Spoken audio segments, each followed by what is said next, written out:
Hi, everybody. It's time for another great interview. Since I started these book interviews in the channel of our tarot shop here, Tarot Puot in Finland, but also I'm putting these videos to my own channel at Fierce and Pretty. Uh, but today I have a great honor to interview the man who actually wrote the foreword for the last book that we were going through with Brian Kane. And today here with me is Jimahl DiFiosa. I don't know if I'm pronouncing the name correctly, but Jimahl, he is an very respected elder and priest of the Alexandrian craft. And on top of that, he's written 6 books. And he has a really, really long history. And you can also read about that in his latest book, his autobiography. And it's called A Thousand Suns at Midnight. So, welcome, Jimahl, and so happy to have you here. Blessed be. Thank you for having me. Blessed be. So, you said to me when we were talking a bit beforehand that you haven't done an interview in 10 years. Over 10 years, probably more like 16. Yeah. It's Yeah, it's been crazy. a while.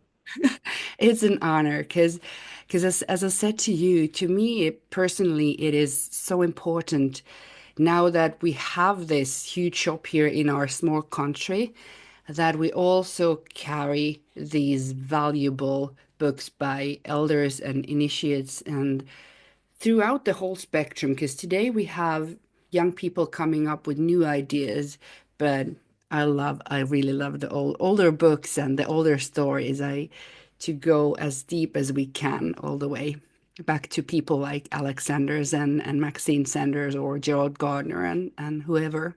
Good. Yeah. So Should be that would proper. so that was really important to me to also carry your books, and I have 3 of them here at home. Uh, yeah. And we do carry these at the shop. But the one that I'm still missing, and I would love to hear you talk about a bit more about your first book, A Voice in the Forest, Spirit Conversations with Alexanders. Yes. That's what started it all. That book was written about 27 years ago. Well, 1999 it was published. It was written in 1998. And it's in its sixth printing. And I think it's my most well-known book. People are still buying the book and being moved by it. And it's this is the most recent edition of the book that's available through Red Fund Press. But it started with a group of witches, a mixture of Alexandrian and Gardnerian witches that would camp together every Lammas. We would go into the forest in New Hampshire, set up campsites, and we would be there for Lammas Eve and do our Lammas festival.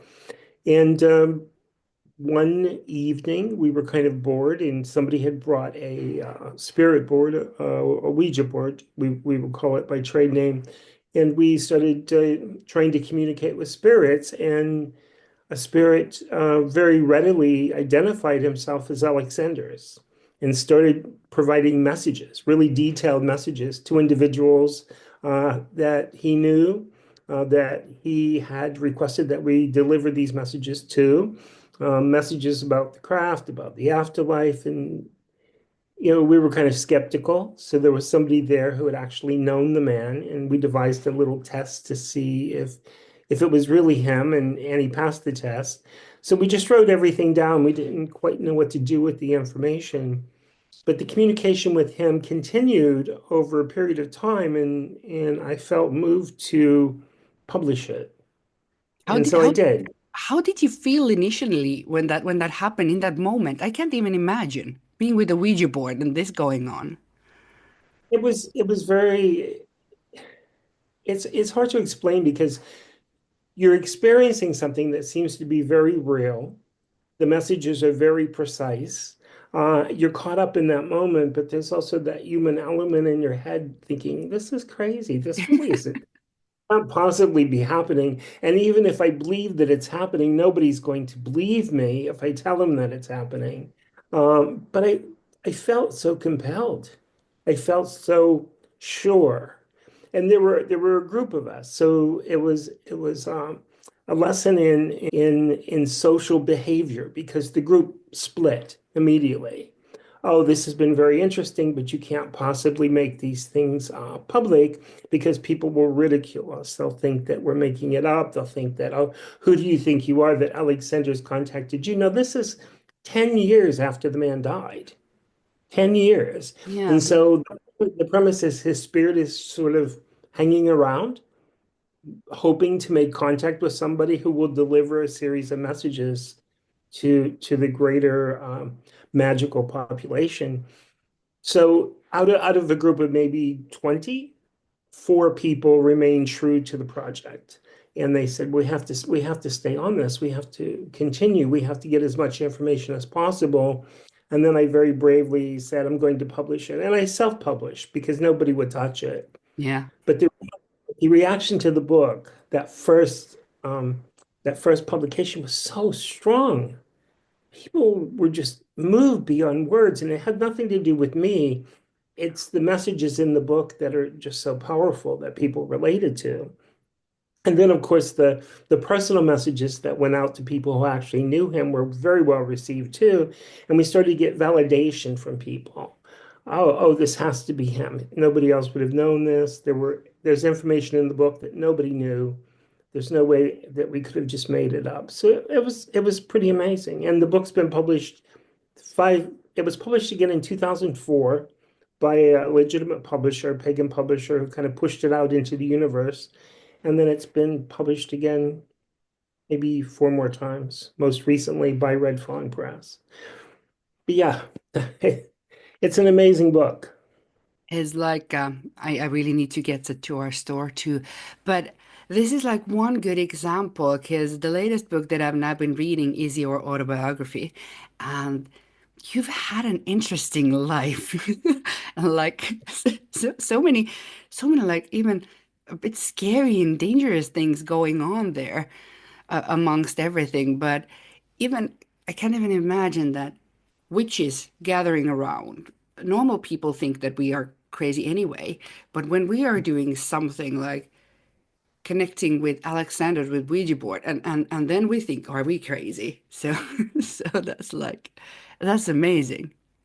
I think the real validation for me came about a few years after the book was released, because of course the only person that could really 100% speak to validate the book would be the person who knew him best, which would be his wife, Maxine. And I didn't want her to read the book because I was afraid that if she read the book, she would say, this is nonsense, this really didn't happen, and it would kind of shut down this wave of enthusiasm. The response that people were having was just so phenomenal. It would just shut everything down. But a friend of mine said, no, she has to read the book. So a friend sent her the book without telling me that she had sent the book to Maxine. And Maxine gave an interview afterward and said that basically I was sent a book from America. There have been so many false claims of contact with Alex after his death that I was ready to dismiss it. But the messages in this book were, I'm paraphrasing, but they were just so true to how Alex worked that I have no doubt that it was Alex. And that sort of sealed it, and the book just took off from there. And to me, because I was reading your life story and how you became a witch. You were working in the newspaper, and then you got initiated, and blah blah blah. Everything went on, and you didn't even knew who Alexander's was even. And then at one day, you would end up to this point. Like imagine that young version of yourself. Well, what's interesting is I was initiated the same year that Alex died, 1988. I started studying the craft probably 2 years before that, 1986. And at the period in that period, the high priestess allowed what she called a dedication period prior to initiation. A lot of covens will initiate outright before they teach you anything. Um, but at that point in time, she said, no, you have to make sure this is really your vocation, that you really want to do this. And she would allow a period of study. There was nothing oath-bound going on, but she would allow study, interaction. And so nobody mentioned she was an Alexandrian high priestess who was, as it turns out, an initiate of a man named Sumanus, was his magical name, who was initiated in the London Coven, brought the craft to the US. So she was in a direct line of connection with the London Coven. But nobody ever mentioned Alex. No, there was no mention of Alexandrian, Alexander's, Maxine Sanders. It was just about the love of the craft. It was about being initiated into the craft of the wise and learning magic. And I didn't know anything about Alex until he died. And then she said, Alex Sanders died. It's just like 2 years into my study. And I said, who is Alex Sanders? I had no idea. And then she started telling me, and I found out about this wonderful magical grandfather I didn't even know I had. So there wasn't, I guess what I'm trying to say is when I was initiated, there wasn't a big emphasis on personality or people. It was Yeah. just about the magic itself. Yeah, and as there is like the one quote like craft doesn't need any of us to survive. And that's like a good example of that quote also from your book. Like I believe you have to realize that the things I write in my autobiography are my opinions. Opinions yes. differ. People may disagree with me, but I think that sometimes we take ourselves too seriously and the craft not seriously enough when the emphasis should be in the reverse. Yeah. It's always should be about the craft, not about the individual. Yeah, and that brings me to another quote that I really liked. Compassion, kindness, and gentle sense of humor are essential to living a magical life. And I like that you have the humor part there because it's just it's also needed amongst all this. Sometimes you just gotta laugh. You just you have to have that. It's essential, definitely. Yeah.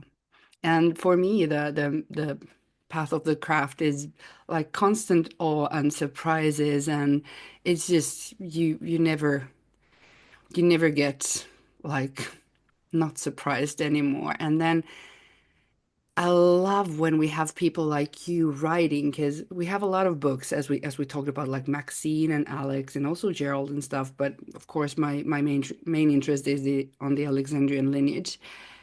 But then to have these books about people, the current elders, the people coming after them, and then after. So then in future decades, centuries, who knows?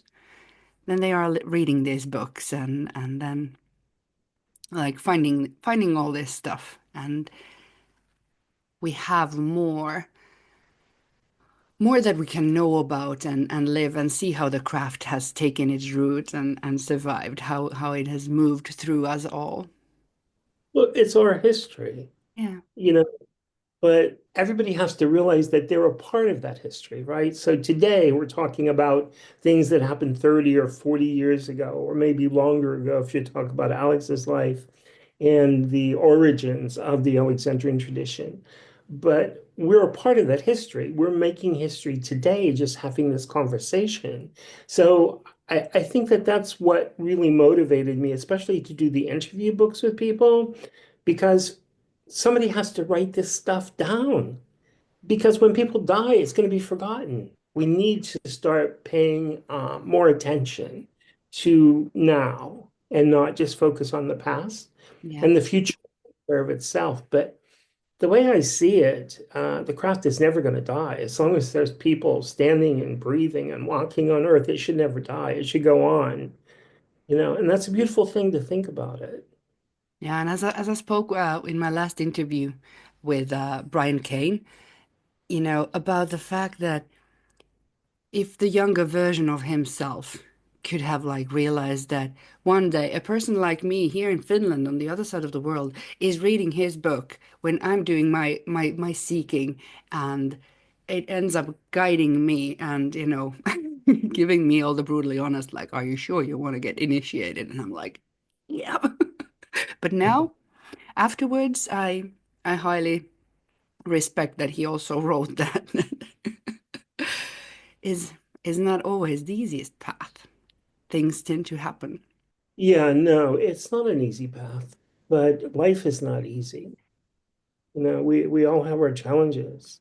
I Yeah. mean, everybody's life is different, but there are elements that are the same. I mean, we want a better future for ourselves. We want to take care of the people that we love. We want to, we try to focus on the most positive things when sometimes really bad things are happening to people that we care about or ourselves. So it's a challenge, but that's how you get through it. Um, I think that the work of well, I mean, I could sum it up because when I was initiated, my initiator, the high priestess, said to me that magic is the art of self-transformation. So what you're doing here is you're finding a path towards your own redemption. This is a way for you to create the world that you want to create for yourself. It's all about you. It's only about you. And if we stay focused on that, then I think we stay focused on what's really important about the craft. It's not about the external stuff. It's just about the individual. And because it's about the individual, it's different for every single person. You can't define everybody's journey the same way. It's not a cookie cutter path at all. And that's why, because when I started, because I started as a similar age as you started on your path, like 30 something ish, closer to 40. So I was a grown up already, and everything felt like these individual dots. And then I've realized like the magical umbrella. And then the more I learned, I started to feel it only going inwards. And as you said, understanding how it's all about the work that I do in myself. So it's a big revelation when you get to that point. Yeah, it's a beautiful thing. But you're right, it's not always easy. No, It's not meant to be. no, The craft is not for cowards. There's no easy way.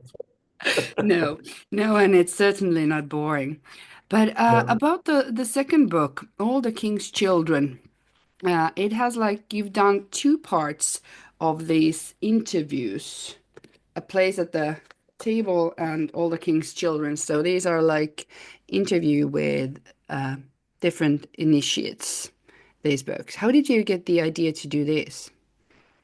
Well, the very first one, All the King's Children, was an extension of the work that I was doing with Alex through the channeling sessions and through the spirit communication. I started realizing, as we were talking about a few minutes ago, that there were so many people that were coming to the Alexandrian tradition specifically, because these books all are interviews with Alexandrian initiates, but in a broader sense, coming to the goddess, coming to the craft from all over the world. And it didn't stop when Alex died. It didn't stop with the workings of Maxine through Temple of the Mother. It continued. These people are still out there. People like yourself are still discovering it, coming, being initiated, doing the work. And so it was important for me to show that Alex's work continued post-mortem, that it didn't die. It was still a very living thing. So I thought, well, okay, find people who are willing to tell the story of their life. I mean, how did you come to the craft? Were you born into it? How did you discover it? Why witchcraft? Why the craft of the wise? Why the Alexandrian tradition specifically? And I started interviewing people, and the stories that they told were so compelling and so amazing that I said, okay, I have to write this down. And there are so many different stories in that first book. I think there's 16 interviews. Yeah. Uh, yeah, and it was amazing. And then the second book came many years later, maybe I don't know, 10 or more years later.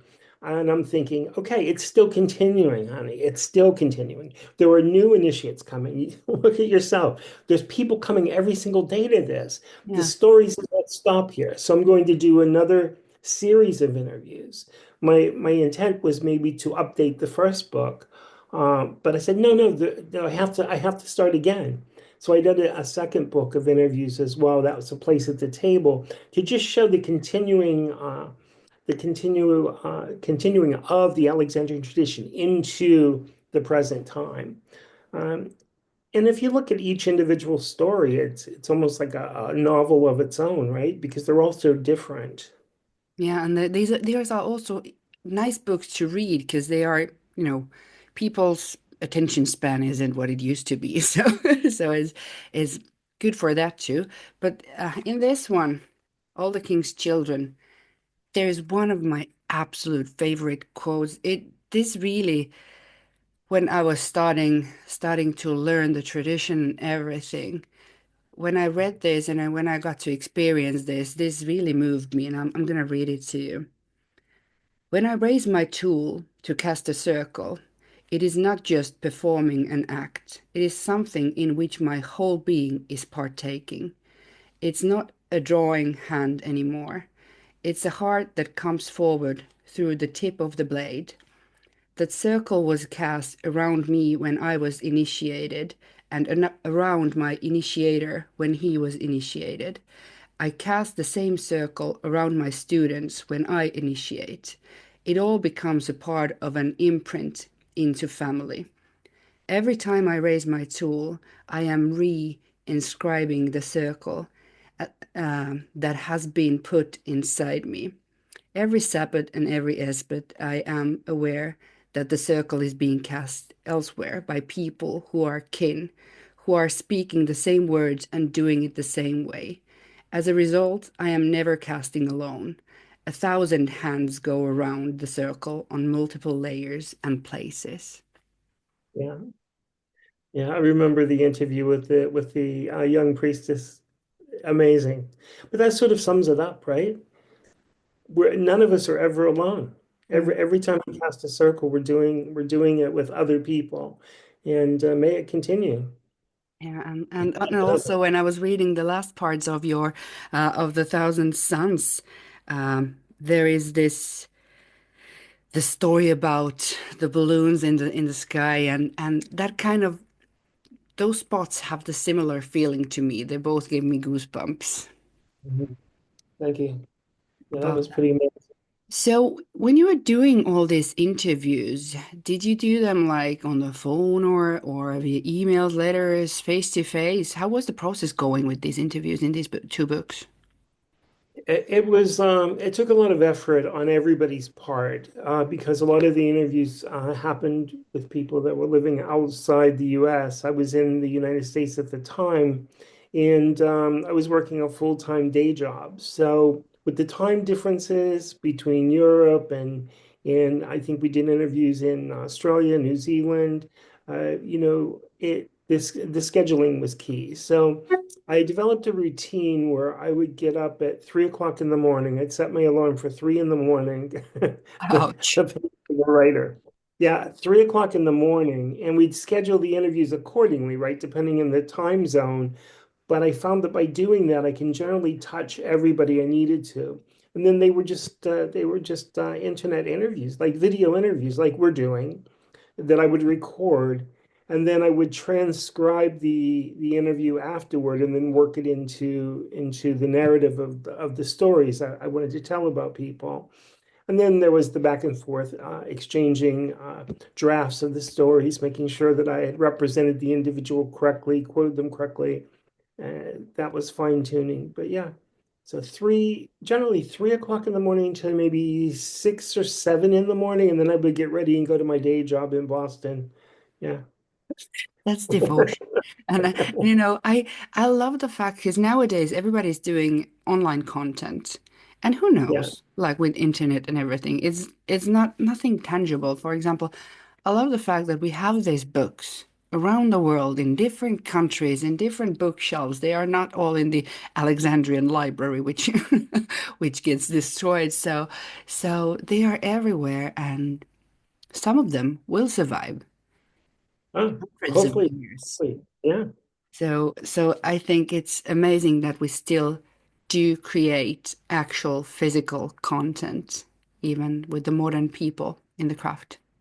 Yeah, I'm a little old school because I don't like electronic books. I very seldom will download an ebook and read it on my computer or phone. It's not the same as holding the book in my hands and curling up in a chair with a cup of tea and a Yeah. glass of wine, just enjoying the moment. It's like sharing a moment with a friend. Yeah. Yeah, and I do.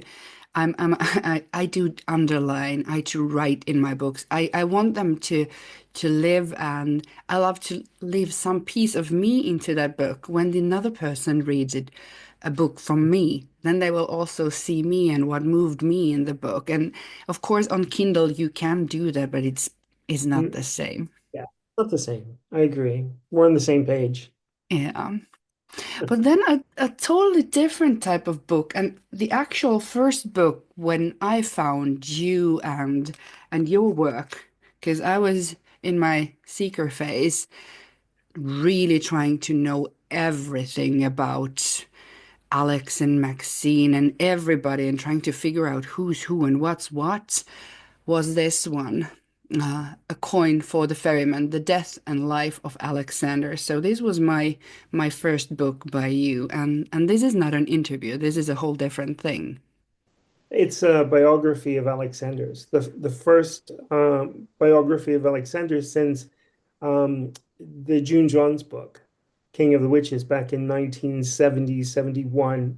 So it was needed. I felt it was needed, because King of the Witches is a remarkable book. It's a piece of history, but it's a little sensational. Yeah, it was a publicity piece, I think, kind of like it was designed to be a publicity piece at the time.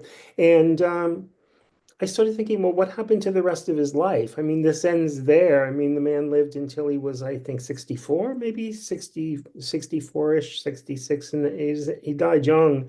What about the end of his life? And so I felt that there was a big hole in the Alexander story that needed to be filled that nobody had ever done before. And that was the genesis of that book. That's why, because I managed to find a vintage copy somewhere from the UK and ordered it and read that first, and that led me to this. So it's following the breadcrumbs. And here in this one, you also have like we have all these great old photos, which are the I don't know, one of the highlights of the witchcraft books. But then there's also these different like his Alex and Maxine. Back in then, we had like newspaper things going on, and the publicity. It was really different. It was in main media, in mass media, and it was scandalous, and so there's a lot of work that has definitely gone into this research. Right. Yeah. The thing I like about that book is that I didn't know Alexander, so I was in no position to write about him from a personal perspective. I just knew of him. I read the same stories. I looked at the same articles and news stories and old magazines and videos. There's a few interesting movies that feature him, but I didn't know the man. And I wanted to talk to the people who did. Alex was loved or hated, sometimes both at the same time by the same people. So I wanted to understand from people who had memories of him what he was like. And I started to do these same series of interviews, but instead of people telling me their stories, they were sharing their memories and their impressions and experiences with Alexander's directly. So these are people that worked with him, were initiated by him, lived with him, loved him, hated him in many cases. And I wrote everything down. And what emerged was this. I can only compare it to a tapestry, right? It's like a beautiful tapestry of feelings and thoughts and emotions and stories that that try to define a human being, which is exactly what he was. He was Yeah, flesh and blood, you know. And so what's interesting is that none of these stories conflict. They all kind of meld together to present a picture of a whole person. And honestly, none of us are drawn in white or black. We're all a mixture of colors, and we all go through different things. And I felt that in the end, I did a pretty good job. I think he would have been proud of the story that I tell, because even in the end, it's an ambiguous thing, but all of our lives are very ephemeral, right? And his was no different. yeah, He just did some remarkable things. yeah. And for me, because during these years on my path, I've read many, many, many, many books, and like then it's at the end of the day, it's starting to get hard to remember on which book I got this part, and it all becomes like the story of Alexander, for example. It just pieces from here and there and everywhere, and then it grows, but then you can always return to the physical ones and then try to find, oh, it was here and it was that, like the quote I read you earlier. That's why I love it when I get to market and find the source. And how about finding all the newspapers and were they from you or were they from the people that you interviewed, all that press material? They most of the press material, Jenna Ferrer and Gavin Bone were very kind. They had a lot of archives that they shared with me. Sumanus, who's the high priest who initiated my initiator, um, uh, he's a historian, a very famous historian. I won't use his real name because he doesn't like it because of his profession. But he had an archive that I visited many times and went through. And then, believe it or not, there was a Gardnerian priestess who kept a scrapbook of everything that was ever written by about Alex and Maxine. So even though it was a whole different tribe, she was fascinated by Yeah. all of these stories. And she had an amazing, amazing scrapbook that she shared with me. And a lot of that material came from there. Yeah, but lineage here, People lineage there is always the craft anyway.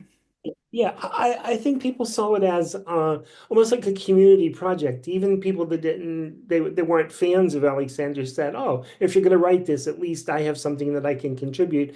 And material started coming to me. The Museum of Witchcraft in Cornwall, at the time, also was very helpful. They let me explore their archives that were online.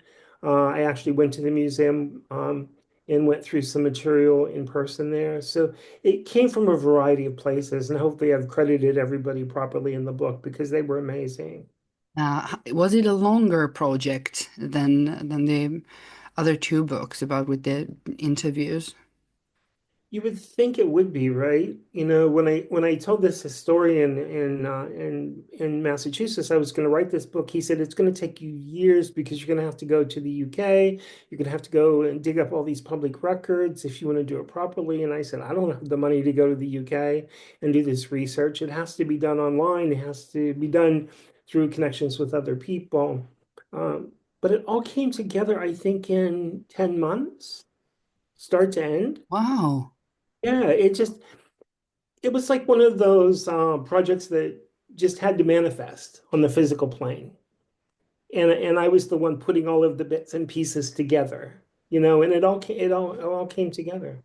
And of course, I was sending off every chapter to people to proofread, to let me know if it rang true, and so it came together a piece at a time. And was it all like coming from the material from the first session with the Ouija board and doing the first book and everything? So did everything just happened in a way after that, like in a flow or? The title of a coin for the ferryman derives from one of the very first Ouija sessions with Alex, when we ask him, Is there anything else that you would like us to do? Is there anything else we can do for you? And he gives us one word, and the word is coin, coin. And okay, we're not really sure what that means, but we wrote it down and we just set it aside. And as time progressed, I started thinking about the Greek myth of the ferryman and how the ferryman comes and you have to give coins to go safe passage across the river to the underworld. That metaphor just was so powerful because I started thinking that Alex is just kind of like here, but he needs to go there. He needs to complete his journey. And all of the sharing, all of this, sharing the messages in A Voice in the Forest and writing this biography and allowing people to see the whole man and not just one version of the man, the magician, the human being, the father, the husband.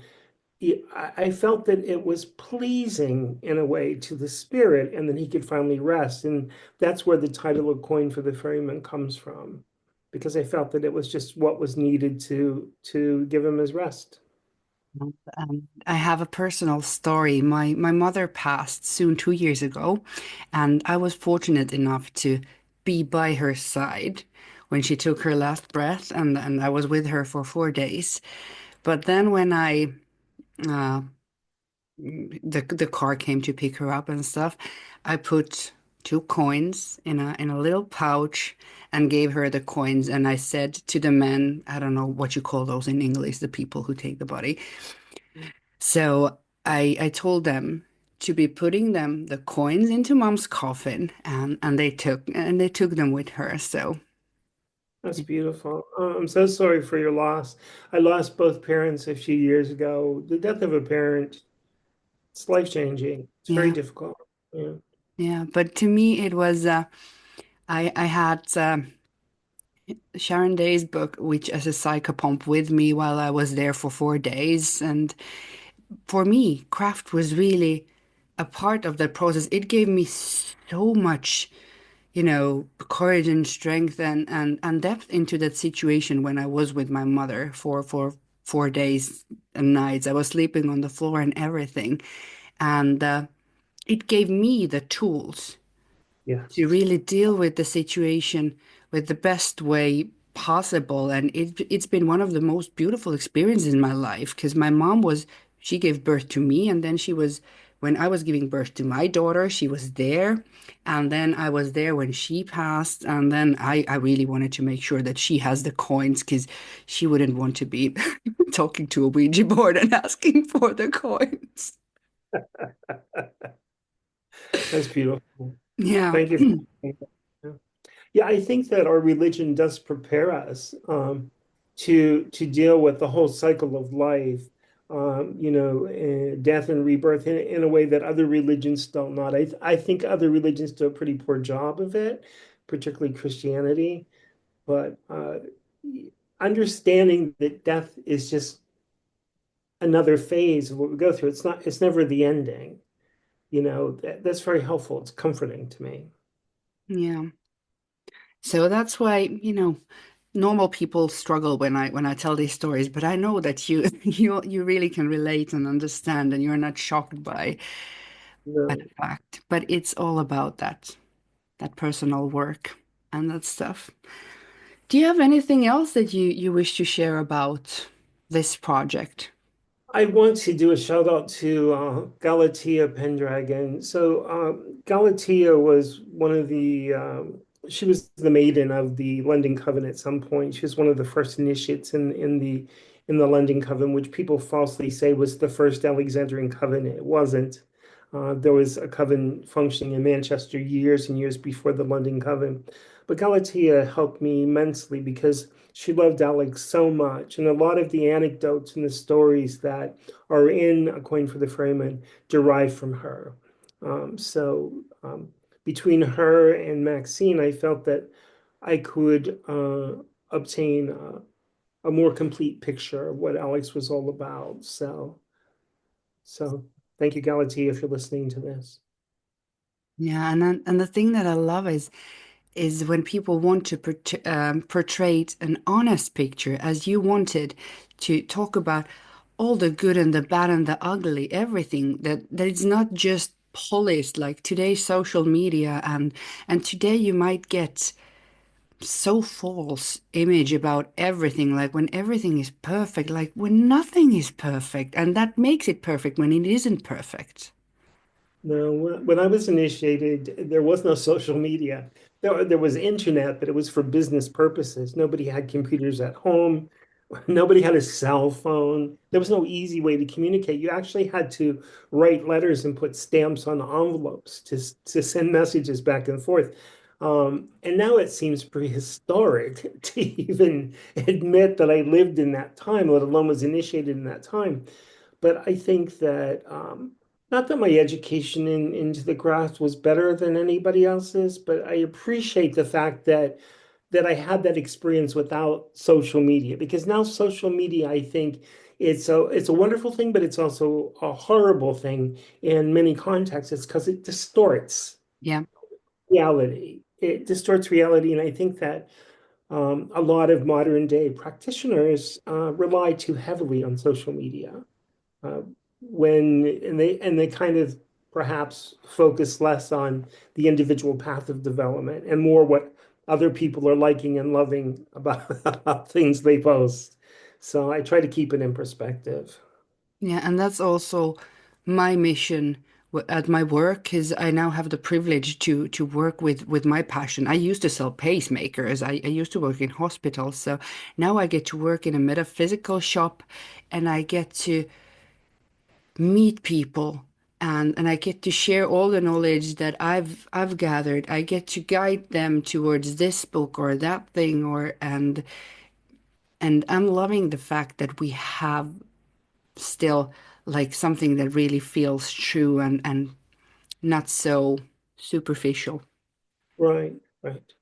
No, I agree.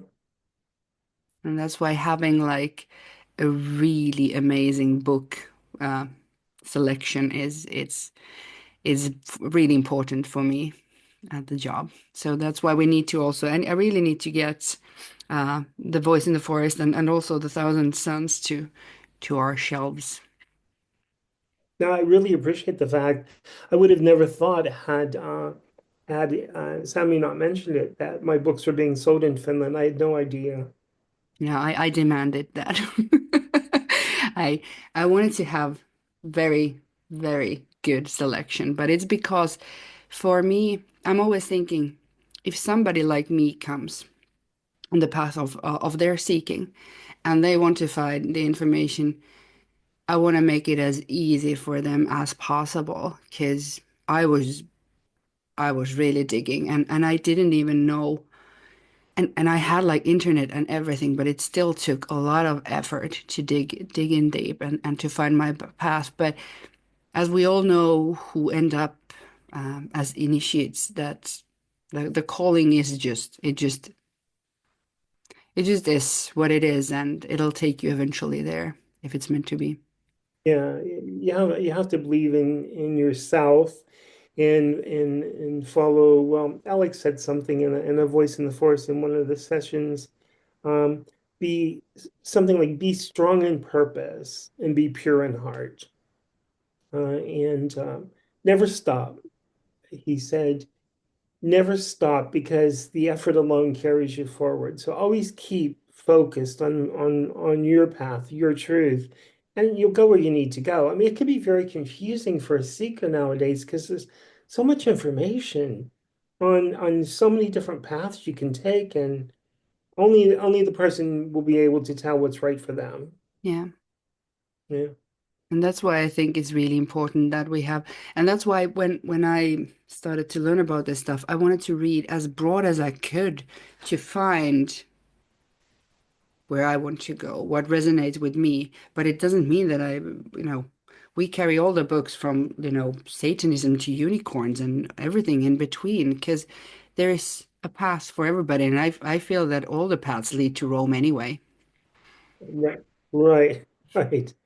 The one of my favorite quotes is by the playwright George Bernard Shaw. I'm sure he wrote a lot of things, but I think he's most famous for Pygmalion, which would become My Fair Lady, the musical. But he said there's only one religion, but there are 100 versions of it. Yeah. It really resonates with me. I don't fault anybody for their religious beliefs. I honor every religion. I think that there's truth as long as a person's heart is pure and they're really working toward that. My mother said something to me before she died, um, that I never forgot. God is like a mirror, a huge mirror. God is a mirror that's been shattered into millions, billions of pieces. And that in life, we try to reconnect to God. We try to reconnect the dots that will lead us to the form of divinity that we feel will fulfill us in this lifetime. But none of us can see the whole picture. But each of us picks up a sliver of the mirror. And in that sliver of glass, we can see a reflection of the divine. Yeah. It's Love that. And however, whatever piece you're picking up, you find divinity in it. It doesn't really have a name, right? It doesn't have a tradition. It's just about your connection to divinity or your desire to recreate that connection that you've lost to divinity. And that's what drives everybody forward in their spiritual development. absolutely. We have this in our biggest shop. We have this huge disco ball on the big ceiling, and that's how I always see the gods and the divinity, whatever goddess, whatever you want to call it, all. Like as you said, the pieces on the disco ball, the mirror ball. It's just Yeah. Yeah. It's bringing back disco memories. yeah. That was my And era. about memories, your how did it feel to write, your autobiography? Was it different feeling than writing about Alex? Well, yeah, because it's my story, and I felt that people would be bored reading it because I mean, blah blah blah. I was born, I did this, and when it was like, but I didn't really read it. I didn't write it from the viewpoint of thinking that people would read it. I wrote it thinking I have to write this because it's my story, and hopefully I'm not going to meet the ferryman anytime soon, but who knows, right? I'm 72 years old this year. None of us are going to live forever. And I'm thinking, if I don't write this down, it's gone. Even if nobody reads it, it meant a lot to me to put it down on paper. So it was important. It was something I had to do. And the fact that I was able to publish it and that people like yourself are maybe reading it and finding some kind of inspiration in my story is just it's a sweet result of my efforts. But yeah, it was just really meant to just document my life. I think I it think should we be. all should do that. I think that we all should write things Yes. down, right? I was just about to say that it should be mandatory to everybody to write a book. Because, for example, now when my mother is gone, we never got to share many things about her life. And I would love to read a book that she wrote about her life from her perspective. So Right. that's just an amazing gift for the people who stay afterwards. And also a process for yourself to go it through, really think it through and really relive it. It was a tribute to my parents as well, right? Because my parents never knew about my spiritual path in their lifetime. They couldn't, it was difficult for them to accept that I was gay, married to a man, Yeah. let alone if I told them I was a witch, they would have died a premature death. But it was important to me to tell their stories too. My father said to me before he died, he said he has one regret. He said, I've always wanted to write a book about my life, but I never did. And I had no idea my father wanted to be a writer. I had no idea. And I said to him, I'll write it for you. Tell me your story and I'll write it for you. And he said, there's no time. I'm out of time. And he died shortly after that. So it was important for me to write as much as I could about my parents and my great grandparents, and it just felt right. And I think everybody needs to tell their story. Put it down while you remember it. It Yeah, doesn't matter. It doesn't matter if you think it has any consequence to other people or not, because it's your story. and I love how it paints the picture. I had no clue that you're from Appalachia, if I'm pronouncing it correctly, and everything. And me imagining you sitting in the back seat of your granddad's car when cruising to the bridge and the police coming. I love because I'm a very visual person, and that helps really me to get into everything because those are the things that mold us. They seem small, these things, but they end up molding us who we end up being. All right. Yeah, but none of us are just hatched out of an egg, right? We all come from somewhere. We all have backgrounds. We all have stories. So it was Maxine Sanders who said to me, "Look, you've written so much about Alexanders." I said to her, "Maybe I want to write another book about Alexanders." And she said, "No, stop, stop, Jimahl, stop, stop. You've written so much about Alexanders. Nobody knows anything about you. I want to hear about your magic. I want to hear about you." And that was really the beginning of me thinking, okay, maybe I have a story to tell too. Maybe somebody will want to read it. Maxine is a wise woman. I really thank her for making you do that because it's a new part of the ongoing, the history that we are all weaving in together. And Yeah. also because I'm a sucker for love stories. I'm a romantic, and I loved how you even written some of your wedding vows with Carrigan and all that stuff. I think that is really brave to really bring your heart into that all.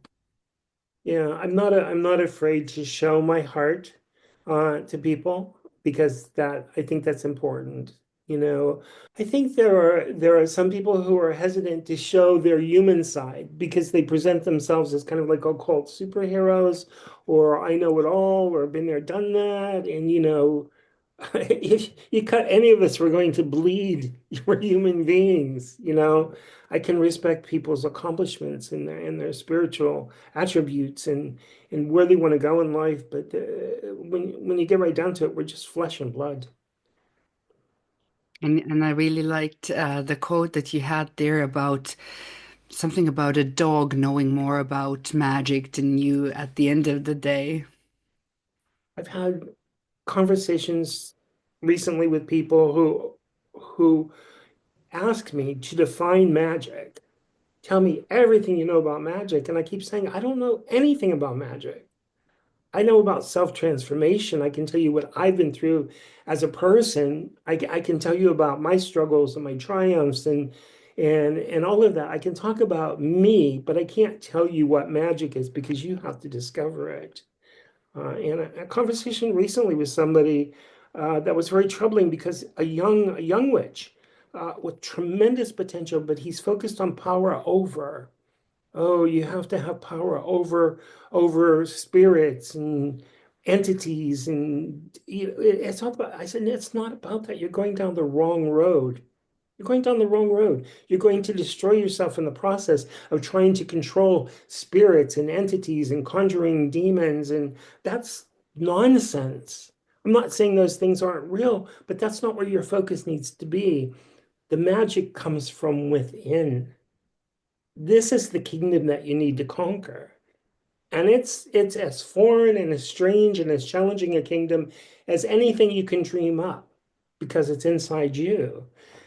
But over its head, sometimes people just have to learn through their own experience. And I can really relate to because it's not so long ago that I've really understood that in my journey and gotten that understanding about, oh, this is what it's like, this is what is about. Because when you are a seeker and whatever, when you are new and you're starting to do things, you're focusing, on the stuff. And Yeah. and it's impossible when somebody with your experience comes and tells you this, and then you're like, you hear, but you don't understand it here. And when you do understand it here, it's so simple. It's like, of course it is like that. but you have Yeah. to go through it. Yeah, I think so too. It's difficult. 50 can't talk to 20. A 70-year-old can't talk to a 30-year-old because, the life hasn't been lived. You haven't had the benefit of your own experience, nor should you be deprived of it. You're welcome to. You need to live through your whole life, but hopefully, the steps you take will continue to lead you in a positive direction that will be ultimately fulfilling. It will take you where you want to go. But it's so easy to get lost on the way, especially if you're paying attention to everybody else and not what's in here.